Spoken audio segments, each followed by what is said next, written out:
केजरीवाल सरकार ने डेंगू और चिकनगुनिया से निपटने में मोहल्ला क्लिनिक के कारगर साबित होने की बात कही है, जबकि हकीकत उससे अलग है। दिल्ली में डेंगू और चिकनगुनिया के पेशेंट्स लगातार बढ़ते जा रहे हैं और दिल्ली सरकार का कहना है कि मोहल्ला क्लिनिक इससे निपटने में भी कारगर सिद्ध हो रहे हैं। 100 से ज़्यादा मोहल्ला क्लिनिक हैं।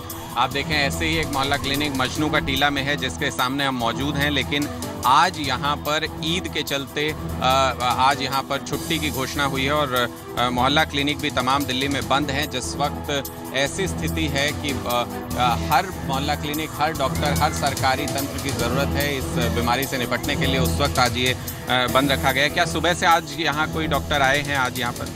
जी नहीं, कोई भी नहीं आया। क्या रोज़ाना वैसे यहाँ पर डॉक्टर बैठते हैं? कितने पेशेंट आते हैं? रोज़ 100 से 150 के बीच पेशेंट आते हैं। डॉक्टर टाइम आते हैं और टाइम पर जाते हैं। क्या टाइमिंग है? कोई फिक्स टाइम है? हाँ, 9 से 1 बजे तक यहाँ पर रोज़ाना बैठते हैं। लेकिन आज आप देख सकते हैं यहाँ पर कि ये मोहल्ला क्लिनिक बंद है और जिस तरह से इनका बताना है कि रोज़ 100 से 150 पेशेंट्स आते हैं, लेकिन आज मोहल्ला क्लिनिक बंद होने की वजह से ये पेशेंट्स यहाँ पर नहीं आ पाएंगे, क्योंकि ईद के चलते छुट्टी की वजह से आज दिल्ली भर के मोहल्ला क्लिनिक बंद हैं, जिनको सरकार एक कारगर ज़रिया बताती है प्राथमिक पहले ही कदम पर इस तरीके की बीमारियों से निपटने के लिए, किसी तरह के वायरल डेंगू या चिकनगुनिया जैसी बीमारियों से निपटने के लिए। अनुराग ढांडा, जी मीडिया, दिल्ली।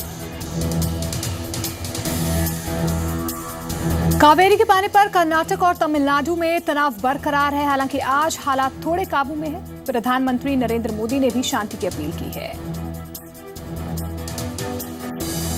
कावेरी जल विवाद को लेकर कर्नाटक में जारी प्रदर्शन का दौर आज थोड़ा धीमा पड़ा। बेंगलुरु के 16 थाना क्षेत्रों में कर्फ्यू लगा है। हिंसा को देखते हुए जगह जगह कड़े सुरक्षा के इंतजाम किए गए हैं। बेंगलुरु में 15,000 पुलिसकर्मी तैनात हैं। इसके अलावा RAF, quick reaction team, CISF, BSF और 3,000 होमगार्ड के जवान भी तैनात हैं। हिंसा प्रभावित मांड्या में ITBP और कर्नाटक पुलिस ने आज फ्लैग मार्च भी किया। PM ने भी दोनों राज्यों के लोगों से शांति की अपील की। मेरे प्यारे भाइयों और बहनों, कावेरी पानी के बंटवारे पर जिस तरह के हालात कर्नाटक और तमिलनाडु में बने हैं, वो बहुत दुखद है। मुझे व्यक्तिगत पीड़ा है। किसी भी समस्या का हल हिंसा के द्वारा नहीं निकाला जा सकता। लोकतंत्र में समाधान संयम और आपसी बातचीत से ही निकलता है। इस विवाद का हल कानून की परिधि में ही संभव है। पिछले 2 दिन से जिस तरह की हिंसा और आगजनी हो रही है, उसमें नुकसान किसी गरीब का ही हो रहा है, हमारे देश की संपत्ति का ही हो रहा है। देश के सामने आई विपरीत परिस्थितियों में पूरे देश के लोगों की तरह कर्नाटक और तमिलनाडु के लोगों ने हमेशा पूरी संवेदनशीलता का परिचय दिया है। मेरी कर्नाटक और तमिलनाडु की जनता से अपील है कि संवेदनशीलता के साथ ही अपने नागरिक कर्तव्यों को भी याद रखें। मुझे भरोसा है कि आप राष्ट्र हित और राष्ट्र निर्माण को सर्वोपरि समझेंगे और हिंसा, तोड़फोड़, आगजनी के बजाय संयम, सद्भावना और समाधान को प्राथमिकता देंगे। कर्नाटक तमिलनाडु के बीच कावेरी को लेकर विवाद 135 साल पुराना है। कर्नाटक के मांड्या में आज लोगों ने तमिल अखबारों को आग के हवाले कर दिया। पूरे बेंगलुरु में भी धारा 144 लागू है। ब्यूरो रिपोर्ट के साथ यशराज, जी मीडिया। पाकिस्तान के प्रधानमंत्री नवाज शरीफ ने कश्मीर पर एक बार फिर से भड़काने वाला बयान दिया है। कश्मीर के मसले पर पाकिस्तान के भड़काऊ भाषणों का दौर बदस्तूर जारी है। पाकिस्तान के प्रधानमंत्री नवाज शरीफ ने कश्मीर पर एक बार फिर भड़काने वाला बयान दिया है। नवाज शरीफ ने रायविंड में अपने परिवार के साथ ईद की नमाज अदा की और कहा कि हम कश्मीरियों के बलिदान को नजरअंदाज नहीं कर सकते। उन्हें उनके बलिदान का फल मिलेगा। हम इस ईद को कश्मीरी जनता के सर्वोच्च बलिदानों के प्रति समर्पित करते हैं। जब तक कश्मीर का मुद्दा कश्मीरी जनता की इच्छाओं के हिसाब से हल नहीं होता, तब तक हम ऐसा करना जारी रखेंगे। इससे पहले रावलपिंडी में रक्षा दिवस समारोह के दौरान जनरल राहिद शरीफ ने कहा था कि कश्मीर पाकिस्तान के गले की नस है। बुरहान वानी की मौत पर पाकिस्तान में 19 जुलाई को काला दिवस मनाया गया था। जमात-उद दावा चीफ और आतकी हाफिज सईद ने नवाज शरीफ सरकार से कश्मीर पर कड़ा रुख अपनाने और आज़ादी हासिल करने में उनकी मदद करने की अपील की है। ब्यूरो रिपोर्ट के साथ राजीव अद्वा, जी मीडिया।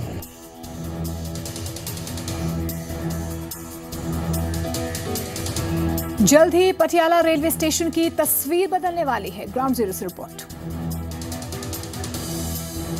पटियाला रेलवे स्टेशन के अच्छे दिन आने वाले हैं। रेलवे विभाग ने स्टेशन का लुक बदलने की तैयारी कर ली है। रेल बढ़े देश बढ़े का नारा साकार होता दिख रहा है।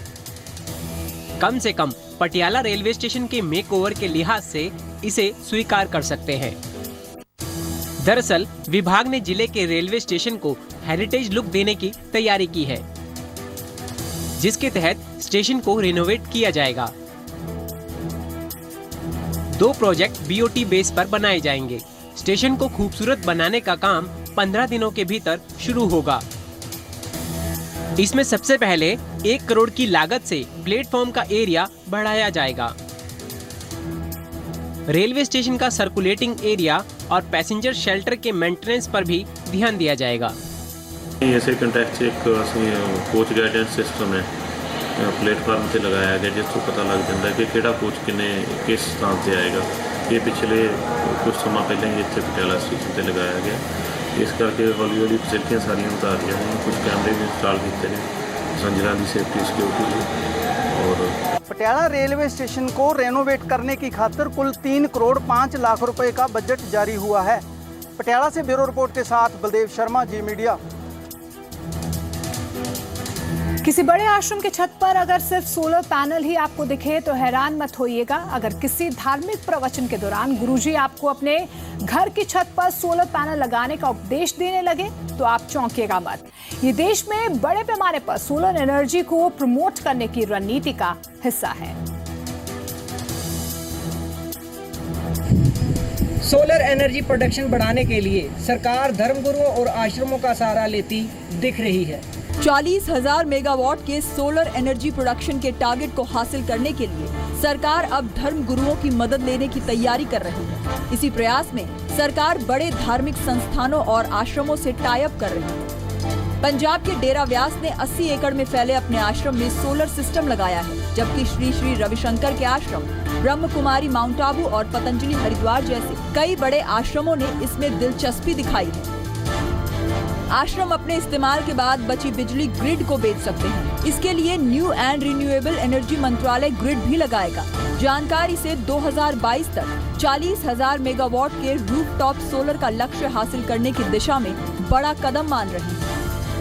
धार्मिक गुरु हैं, रिलीजियस टीचर्स वगैरह हैं, चूँकि उनकी फॉलोइंग ज़्यादा है और आप इसको पॉपुलराइज करने के लिए एक मार्केटिंग कैंपेन के रूप में मैं उसे लेता हूँ, क्योंकि उनकी फॉलोअर्स काफी ज्यादा होते हैं। अब ये देखना दिलचस्प होगा कि क्या धर्म गुरुओं के फॉलोअर्स इनके दूसरे प्रवचनों की तरह सोलर पैनल लगाने को आशीर्वाद की तरह लेते हैं या नहीं। पंजाब के डेरा ब्यास आश्रम में भी सोलर सिस्टम लगाया गया है।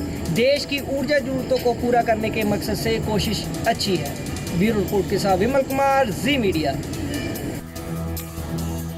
देश भर में आज ईद उल जुहा की रौनक देखने को मिली। पंजाब के मलेर कोटला में भाईचारे के साथ ईद मनाए गए। ईद उल अजहा के पर्व पर पंजाब के मलेर कोटला में मुसलमान भाइयों ने नमाज अदा फरमाते हुए अमन और शांति की दुआ मांगी। ईद उल अजहा के मौके पर मलेरकोटला की ईदगाह में मुख्य कार्यक्रम आयोजित किया गया, जिसमें हजारों मुस्लिम भाइयों ने नमाज अदा फरमाई। इस मौके पर विधायक फरजाना आलम और पंजाब वक्फ बोर्ड के पूर्व चेयरमैन इजहार आलम खास तौर से मौजूद रहे और बकरीद की मुबारकबाद दी। ਅਸੀਂ ਪੂਰੇ ਹਿੰਦੁਸਤਾਨ ਨੂੰ, ਪੰਜਾਬ ਨੂੰ, ਮਲੇਰਕੋਟਲਾ ਦੇ ਵਾਸੀਆਂ ਨੂੰ, ਸਭ ਨੂੰ ਈਦ ਦੀਆਂ ਲੱਖ ਲੱਖ ਵਧਾਈਆਂ ਦਿੰਦੇ ਹਾਂ। हजरत मौलाना इर्तिका उल हसन मुफ्ती आजम पंजाब ने अमन और आपसी भाईचारे का संदेश दिया। वहीं दूसरे धर्मों के लोगों ने भी मुस्लिम भाइयों को इस खास मौके पर मुबारकबाद दी।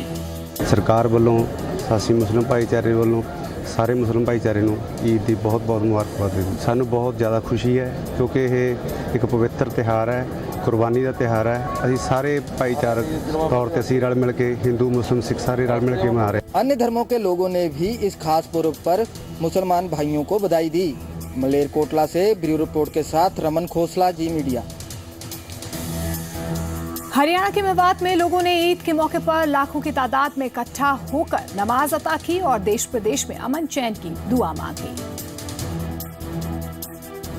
हरियाणा के मेवात में बकरीद का त्योहार बच्चों, बुजुर्ग और बड़ों ने बड़ी धूमधाम से मनाया। मेवात में ईद उल जुहा के त्योहार को पूरे हर्षोल्लास के साथ मनाया गया। जिले के नूह, ताबड़ू, फिरोजपुर झिरका, नगीना में लाखों लोगों ने ईद की नमाज अदा की। नमाज अदा फरमाने के बाद अल्लाह से मुल्क के अमन और तरक्की की दुआ मांगी और एक दूसरे से गले मिलकर मुबारकबाद दी।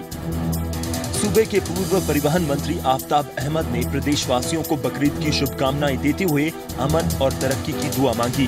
वहीं मुस्लिम धर्म गुरुओं ने भी मेवात के लोगों से आपसी भाईचारे को बढ़ावा देने की अपील की है। आज ईद उल अज़हा पे मुबारक मौके पे मैं सभी हिंदुस्तान वासियों को, प्रदेश वासियों को, इलाके वासियों को मुबारकबाद देता हूं और इस्लाम का जो संदेश है, इस्लाम का जो मायना है, हम सब मिलके एक दूसरे की भावनाओं का, एक दूसरे के आपस में समाज में मिलजुल के रहें और अपनी खुशियों को और अपनी दुआओं से अल्लाह ताला हमें नवाजे और हमारी बख्शिश फरमाए। मुस्लिम धर्म गुरुओं सहित समुदाय के लोगों ने आपसी भाईचारे को कायम रखने की दुआ मांगी। जी मीडिया के लिए अनिल मोहनिया, मेवात।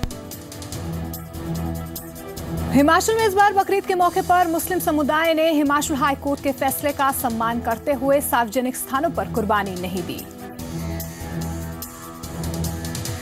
हिमाचल प्रदेश की राजधानी शिमला और डलहौजी समेत प्रदेश भर में मुस्लिम समुदाय के लोगों ने ईद का त्योहार बड़े ही धूमधाम के साथ मनाया। ईद उल जुहा के पर्व पर कुर्बानी को बेहद अहम माना जाता है। बावजूद इसके हिमाचल के मुस्लिम भाइयों ने इस दफा थोड़ा अलग तरीके से बकरीद मनाई। सूबे की राजधानी शिमला में लोग ईदगाह मैदान में इकट्ठा हुए, जहां बड़ी तादाद में लोगों ने नमाज अता की। ऐसी ही तस्वीरें पर्यटन नगरी डलहौजी से भी सामने आई। यहाँ भी मुस्लिम समाज के लोगों ने ईद उल जुहा की नमाज अता फरमाने के बाद एक दूसरे को बधाई दी और एक दूसरे के घर दावत में शरीक हुए। हालांकि यहाँ ये बेहद अहम है कि मुस्लिम समुदाय ने हाई कोर्ट के आदेश का सम्मान करते हुए सार्वजनिक स्थानों पर कुर्बानी नहीं दी। आपको बता दें कि हिमाचल हाई कोर्ट ने राज्य भर के धार्मिक और सार्वजनिक स्थानों पर पशु बलि पर रोक लगा रखी है, जिसका मुस्लिम समुदाय के लोगों ने दिल खोलकर स्वागत किया। कोर्ट के हिसाब से कोई ऐसी कुर्बानी नहीं कर रहे जिससे कि उसका गलत हम स्टेप नहीं लेते। बिल्कुल हम हमेशा कोर्ट को फॉलो करते हैं जो भी काम करते हैं। ये ईद जो है ईद उल जुहा है, मतलब बकरीद है। यहाँ इस ईद को जो है कुर्बानी देते हैं, लेकिन जब हमारे हाई कोर्ट के आदेश हैं तो मना किया हुआ है। तो यहाँ के जितने भी हमारी सोसाइटी है सभी ने ये फैसला किया है कि हम कोर्ट की जो फैसला है उसके बाहर नहीं जाएंगे और किसी ने भी कुर्बानी ना देने का फैसला किया। मुस्लिम समुदाय ने हाई कोर्ट के आदेशों का सम्मान करते हुए सार्वजनिक और धार्मिक स्थलों पर कुर्बानी ना देकर मिसाल पेश की है। डलहौजी से मंजूर मोहम्मद के साथ मोहित प्रेम शर्मा, जी मीडिया, शिमला। जयपुर में भाईचारे की अनोखी मिसाल देखने को मिली है। एक अस्पताल में हिंदू और मुस्लिम पुरुष ने एक दूसरे की पत्नियों को किडनी दान की। गुलाबी शहर जयपुर में हिंदू मुस्लिम भाईचारे की अनोखी मिसाल देखने को मिली है। जयपुर में भाईचारे की अनोखी मिसाल देखने को मिली है। एक अस्पताल में हिंदू और मुस्लिम पुरुष ने एक दूसरे की पत्नियों को किडनी दान दी। हसनपुरा में रहने वाली 36 साल की अनीता और अजमेरी गेट के पास रहने वाली 42 साल की तस्लीम की किडनी कुछ समय से खराब थी। दोनों का एक निजी अस्पताल में डायलिसिस चल रहा था। डॉक्टर ने दोनों की किडनी ट्रांसप्लांट की सलाह दी, लेकिन उनके ब्लड ग्रुप का डोनर नहीं मिल रहा था। इस दौरान अनीता के पति का ब्लड ग्रुप तस्लीमा से और तस्लीमा के पति का ब्लड ग्रुप अनीता से मिल गया। इसके बाद दोनों पति ने एक दूसरे की पत्नियों को किडनी देने का फैसला किया। तस्लीम का जो ब्लड ग्रुप है वो अनीता के पति विनोद जी से मिलता था एवं अनीता का जो ब्लड ग्रुप है वो अनवर साहब से मिलता था। तो हमने दोनों परिवारों की आपस में मीटिंग करवाई। दोनों अलग अलग रिलीजन के थे, तो इनिशियल काफ़ी दिक्कतें रहीं।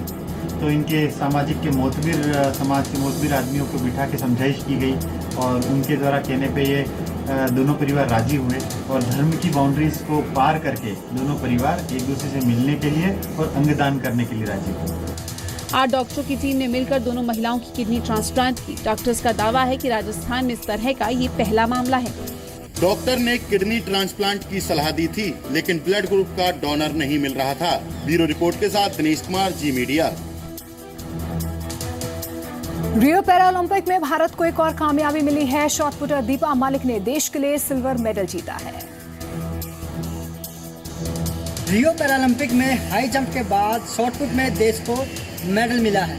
46 साल की दीपा मलिक 4.61 का स्कोर बनाकर दूसरे नंबर पर रहीं और सिल्वर मेडल पर कब्जा किया। इसी के साथ दीपा ने पैरालंपिक में भारत को तीसरा मेडल दिलाया। दीपा की कामयाबी पर उनके परिवार वाले बेहद खुश हैं। So it makes me very, very proud and it makes me feel very, very fortunate that she is my mother. Father, parents, we are on top of the world. She's worked very hard. She trained herself for the last 3-4 years. Totally dedicated. हमें दीपा मलिक पर पूरा विश्वास था कि वो जरूर medal जीतेगी और आज उन्होंने शॉट पुट के अंदर जो सिल्वर मेडल जीतकर देश का नाम ऊंचा किया है उस पर पूरे देश को गर्व है। इससे पहले हाई जंप में मरियप्पन थांगावेलु भारत को गोल्ड और वरुण भाटी ब्रॉन्ज मेडल दिला चुके हैं। दीपा को 2012 में अर्जुन अवार्ड से सम्मानित किया गया था। खेलों में बेहतर प्रदर्शन के लिए दीपा का नाम 4 बार लिम्का बुक ऑफ रिकॉर्ड्स में आ चुका है। कैमरा पर्सन सोनू धनखड़ के साथ संजीत खन्ना, जी मीडिया। और अब जाते जाते देखिए मौसम का हाल। मैदानी शहरों के तापमान में आज ज्यादा बदलाव नहीं हुआ है। हिसार में आज का अधिकतम तापमान 36 डिग्री सेल्सियस रिकॉर्ड किया गया, जबकि दिल्ली में 35 और गुरुग्राम में 34 डिग्री सेल्सियस दर्ज किया गया। वहीं चंडीगढ़ में अधिकतम पारा 34 डिग्री सेल्सियस रहा। वहीं पंजाब के लुधियाना और पटियाला में 35 डिग्री सेल्सियस तापमान रहा, जबकि अमृतसर और बठिंडा में अधिकतम तापमान 34 डिग्री सेल्सियस रिकॉर्ड किया गया। हिमाचल की बात करें तो यहाँ धर्मशाला का तापमान 28 डिग्री सेल्सियस, मनाली में 25 और शिमला में 24 डिग्री सेल्सियस दर्ज हुआ है, जबकि जम्मू कश्मीर के श्रीनगर में 25 डिग्री सेल्सियस अधिकतम तापमान नोट किया गया। पहाड़ी शहरों में भी कमोबेश पहले जैसे हालात बरकरार हैं। सिर्फ शिमला का तापमान 1 डिग्री सेल्सियस गिरा है। ब्यूरो रिपोर्ट के साथ संदीप सिंह, जी मीडिया।